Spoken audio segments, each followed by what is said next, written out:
Boa noite. Está começando mais um programa O Livre. E nesta terça-feira eu vou entrevistar, em companhia do Rodrigo Vargas, que chefia o site O Livre, vou entrevistar o maior leiloeiro rural do Brasil, que tem o nome do país também como sobrenome, Paulo Brasil. Muito obrigado pela aceitação do convite, é um prazer ter você aqui. Augusto, obrigado, eu que agradeço. Ao Rodrigo também, que é um conhecido de velha data. Parabenizar pelo belíssimo programa. Obrigado. Eu acho que o maior talvez seja na altura, né?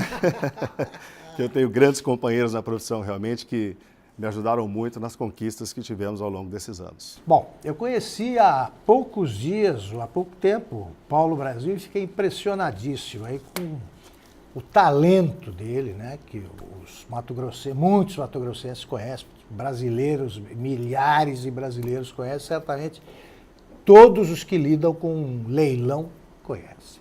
E eu não resisto ao pedido, né? Eu queria que o Paulo Brasil abrisse esse programa como ele abre um leilão. Como é que seria, Paulo? Sempre no improviso? No improviso. Bom, então, quando a gente entrar ao vivo, é simples, né? Senhoras e senhores de todo o Brasil, muito boa noite. É um prazer muito grande receber a vossa audiência. Hoje teremos o prazer da participação muito especial de Augusto Nunes, de Rodrigo Vargas, vendendo seus melhores animais. Vai valer a pena, acompanhe conosco. Mais ou menos assim. Bom, é isso aí. Vai ficar com a apresentação oficial. Acho que agora vocês vão ter que criar gado obrigatoriamente. Paulo, me conta o seguinte, quando é que você viu a primeira vaca, o primeiro boi, o primeiro bezerro? Quando é que você teve o primeiro contato com o animal? Augusto, eu tenho o privilégio de ser filho de fazendeiro, né? Meu pai, Cristiano, que foi o grande incentivador da minha carreira. Eu fui criado literalmente na roça. Eu servi o exército morando na fazenda. Então, a minha história é diretamente ligada, não tenho vergonha de dizer, em Uberaba, Minas.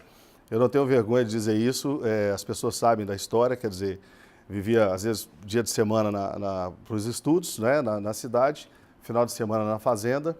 Então o meu contato foi desde criança, não é? Nas férias a minha diversão era trabalhar na fazenda, gostava muito da lida do gado, tirar leite, apartar os animais, vacinar os animais, com os ensinamentos do meu pai, dos peões. Então o meu contato acho que foi no útero da minha mãe, né? Desde quando começou a nascer o leiloeiro rural?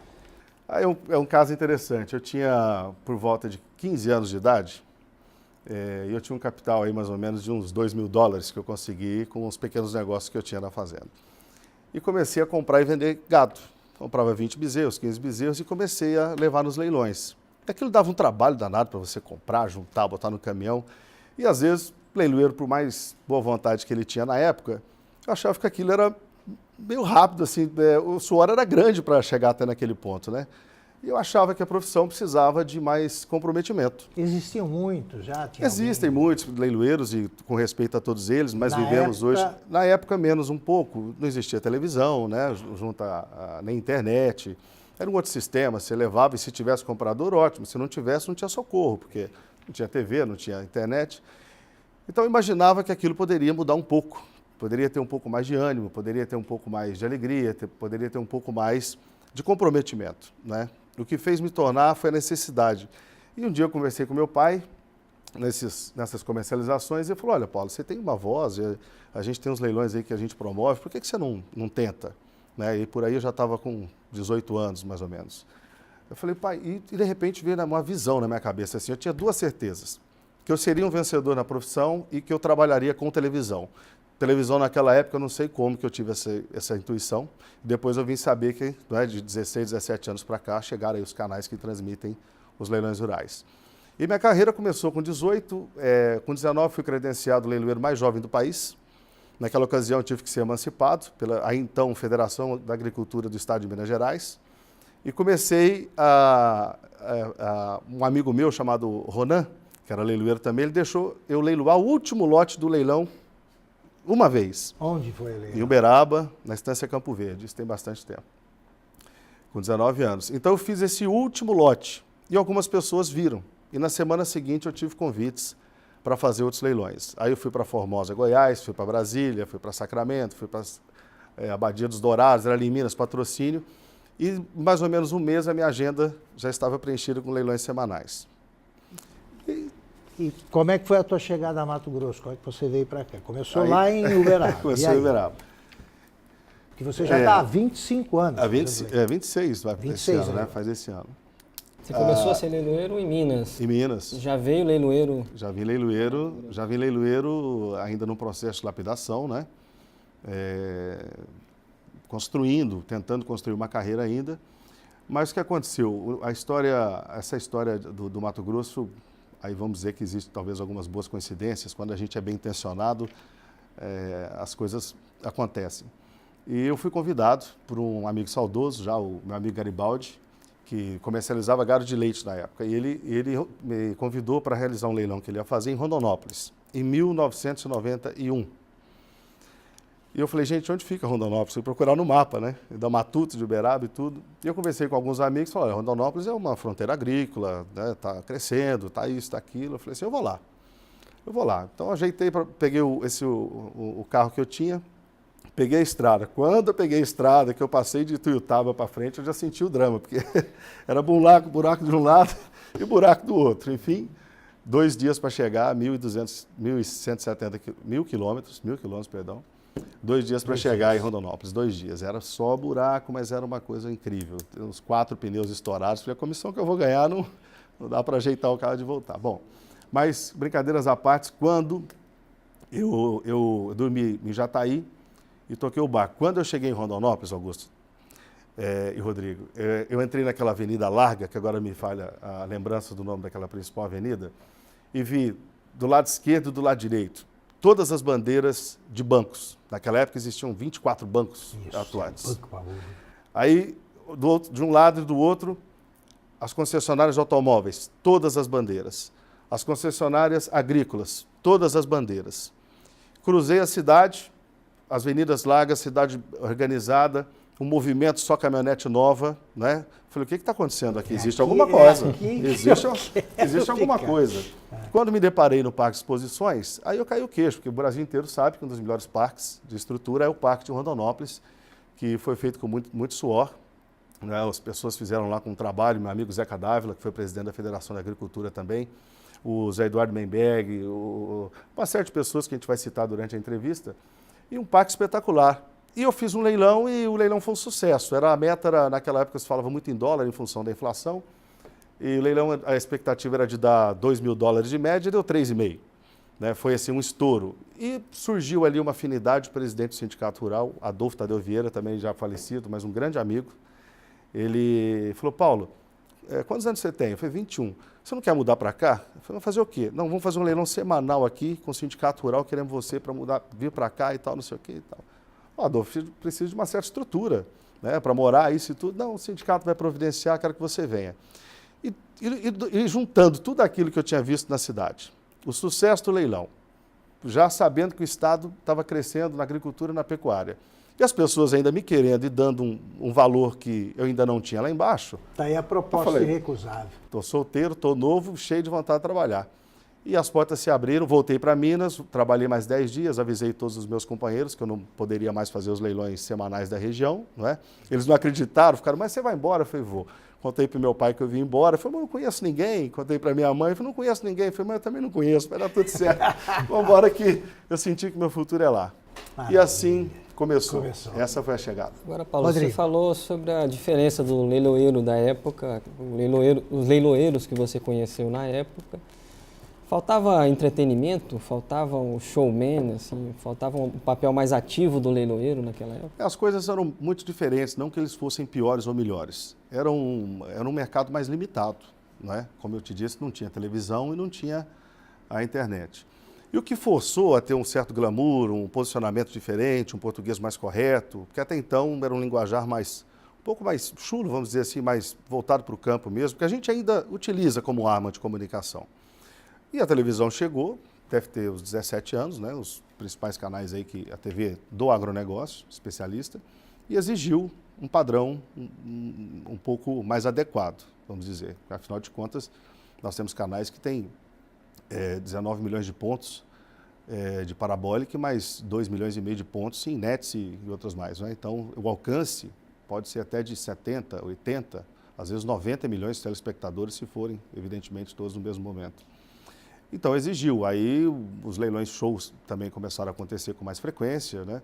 E jogando a televisão em cima disso, realmente cresceu o glamour do negócio, cresceu o negócio em si, até culminar com os maiores leilões do mundo, que é o caso, nós vamos chegar lá nesse assunto, né?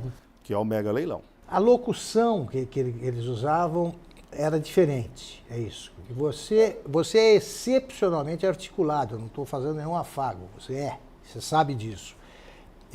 Duas perguntas, quer dizer, isso ajudou a mudar o modo de narrar um leilão, né? Eu não sei qual é a expressão que se usa.